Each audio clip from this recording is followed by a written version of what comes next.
नमस्कार, मैं अभिनय आकाश और आप देखना शुरू कर चुके हैं प्रभा साक्षी का special show most reliable information यानी एमआरआई। साल 1992 जब रजनीकांत तब की मुख्यमंत्री जयललिता के पड़ोसी थे। पुलिस ने उन्हें इलाके में गाड़ी चलाने से रोका। रास्ते में जाम लगा हुआ था। जानकारी ली तो पता चला कि मुख्यमंत्री जयललिता वहां से गुजरने वाली है, इसलिए ब्लॉकेड किया गया है। एक वरिष्ठ पुलिस अधिकारी ने रजनीकांत से कहा कि आपको 30 मिनट तक रुकना होगा। जब तक मुख्यमंत्री की गाड़ियों का काफिला इलाके से गुजर नहीं जाता, किसी को भी जाने की इजाजत नहीं। रजनीकांत कुछ देर बाद ही अपनी गाड़ी से निकलकर पास के ही खंबे की ओट लेकर अपने अंदाज में सिगरेट की कश लेने लगते हैं।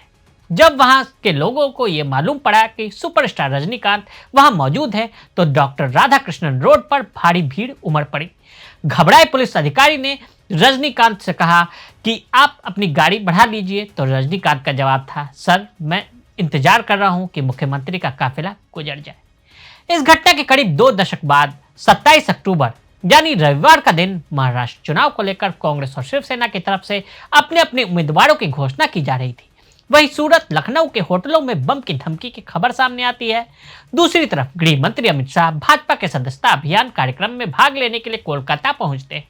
कुल मिलाकर राजनीति में निरंतरता बरकरार रहती है। लेकिन तमाम खबरों के बीच इसी दिन देश की राजधानी दिल्ली से 2400 किलोमीटर दूर तमिलनाडु के विल्लुपुरम जिले में वेंकरुमंडी मैदान लाखों की भीड़ से खचाखच भरा नजर आया। सिर पर चमकता सूरज और तापमान बेहोश कर देने वाला। गर्मी इतनी कि कुछ लोग गमछे से तो कुछ लोग सिर पर कुर्सी रखकर खुद को धूप से बचाने की कोशिश कर रहे थे। बावजूद इसके हर किसी के चेहरे पर गजब का जोश था। तभी एक 50 साल के सुपरस्टार की एंट्री होती है। जनता का नेता लोगों के बीच हाथों को हवा में हिलाते हुए तेजी से आगे बढ़ते नजर आते हैं। साथ में 2 बॉडीगार्ड भी चलते हुए। लोगों के हाथों में पार्टी के रंग के गमछे हैं, जिसे लोग अपने हीरो के अभिवादन में उसकी ओर फेंकते हैं। वो इसे उठाता है, इसे अभिवादन को अपने सिर माथे पर लगाता है, अपने गले में डाल लेता है। लोग शोर मचाने लगते हैं। वो भागता हुआ मंच पर खड़ा हो जाता है और लोग खुशी से झूम उठते हैं। आखिर हम किस शख्स की बात कर रहे हैं? कोई नेता, कोई सुपरस्टार, या फिर दोनों उपपद उसमें नथी हो? हम बात कर रहे हैं सुपरस्टार थलपति विजय की। तमिल एक्टर विजय इतनी भीड़ में बतौर अभिनेता नहीं बल्कि राजनेता एंट्री ली। सभा में पहुंचे कितने लोग? तमिल एक्टर थलपति विजय ने 2 फरवरी को एक पार्टी तमिलगा वेत्री कर्जगम यानी टीवी के लॉन्च की। बीते दिन इस महासभा की चर्चा देश भर में हुई। पार्टी के पहले कन्वेंशन में आई भीड़ ने सबका ध्यान अपनी ओर खींच लिया। लोगों ने दावा किया कि इस सभा में 10 लाख से ज्यादा लोग पहुंचे। पार्टी के पहले सम्मेलन विजय ने पार्टी की विचारधारा से लेकर स्ट्रेटजी तक सभी कुछ बता दिया। कयास लगाए जा रहे हैं कि विजय 2026 के विधानसभा चुनाव भी लड़ेंगे। पार्टी की विचारधारा का अहम बिंदु धर्मनिरपेक्षता और सामाजिक न्याय है।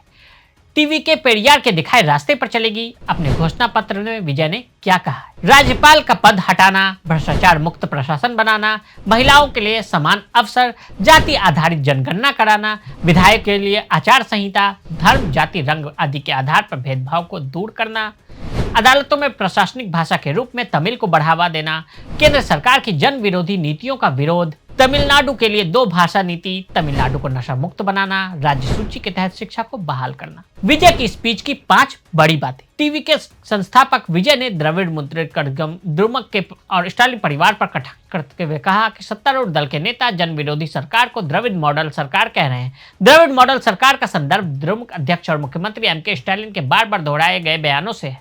स्टालिन ने कहा था कि द्रुमक शासन का मॉडल समावेशी है, जो तमिल समाज के सभी वर्गों की भलाई सुनिश्चित करता है।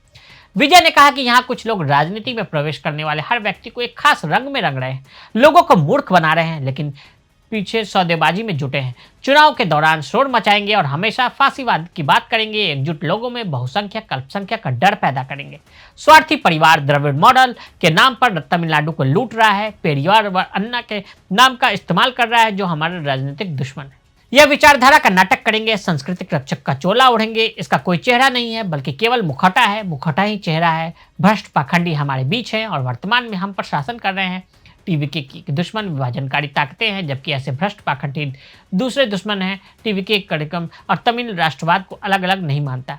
विजय ने कहा कि मैं यहाँ एक्स्ट्रा सामान के रूप में नहीं आया हूँ। मैं तमिलनाडु में एक प्रमुख ताकत बनना चाहता हूँ। पार्टी सामाजिक न्याय और महिला सशक्तिकरण पर द्रविड़ आइकन पेरियार की नीति को अपनाएगी।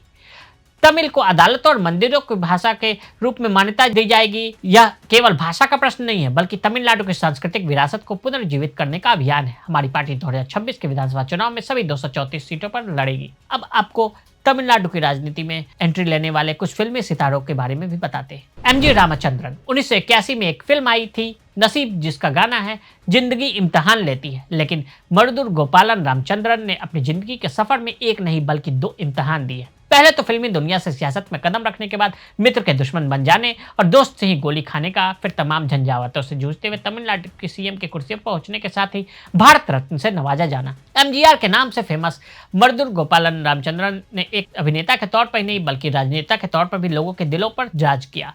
साल 1953 में एमजी सीएन अन्नादुरई के नेतृत्व वाले द्रविड़ मुद्रे कड़गम यानी डीएमके पार्टी में आ गए। उन्होंने राज्य में चल रहे द्रविड़ अभियान में ग्लैमर जोड़ दिया। वर्ष 1967 में एमजीआर विधायक बने।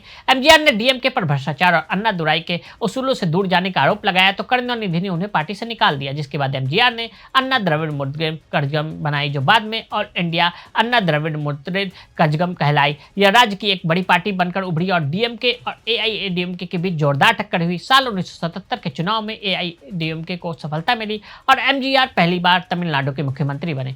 एमजीआर एक बार मुख्यमंत्री बने तो अपनी आखिरी सांस तक 1987 तक सीएम तमिलनाडु के बने रहे। जयललिता पुराची थलाईवी जयललिता को जनता इसी नाम से बुलाया करती थी, जिसका मतलब होता है रिवोल्यूशनरी लीडर यानी क्रांतिकारी नेता।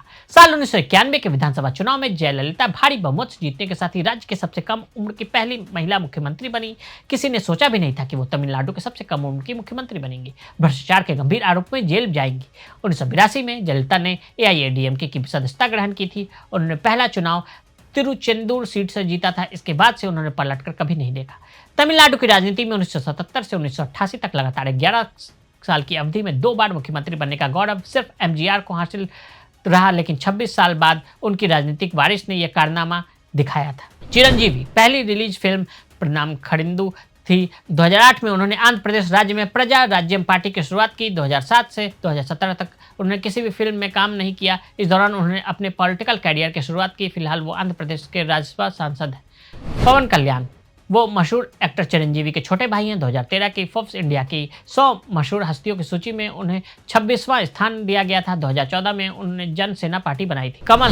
कमल हासन ने 2018 में मक्कल निधि माइम यानी एमएनएम की स्थापना की थी। उनकी पार्टी 2 चुनाव लड़ी, मगर ना तो लोकसभा और ना ही विधानसभा में खाता खुला। 2019 में उन्होंने अपनी पार्टी के टिकट पर 37 कैंडिडेट उतारे थे, मगर एक भी प्रत्याशी जीत नहीं सका। 2021 के तमिलनाडु विधानसभा चुनाव में कमल हासन ने 180 सीटों पर प्रत्याशी उतारकर डीएमके, कांग्रेस और एआईडीएमके को चुनौती दी। उनके अधिकतर प्रत्याशियों की जमानत जब्त हो गई। खुद कमल हासन कोयम्बटूर साउथ सीट से बीजेपी कैंडिडेट वांथी श्रीनिवासन से हार गए थे। तो हमने आज आपको देश में एक नई पॉलिटिकल पार्टी के लॉन्च होने की कहानी बताई। आज के लिए इजाजत। ऐसी रिपोर्ट्स को देखने के लिए देखते रहें प्रभा साक्षी। अगर आप भी लेना चाहते हैं देश दुनिया की तमाम जानकारी तो आज ही सब्सक्राइब करें हमारे चैनल को। साथ ही नीचे दिए बेल आइकन को जरूर दबाएं ताकि हर अपडेट आप तक पहुंच सके।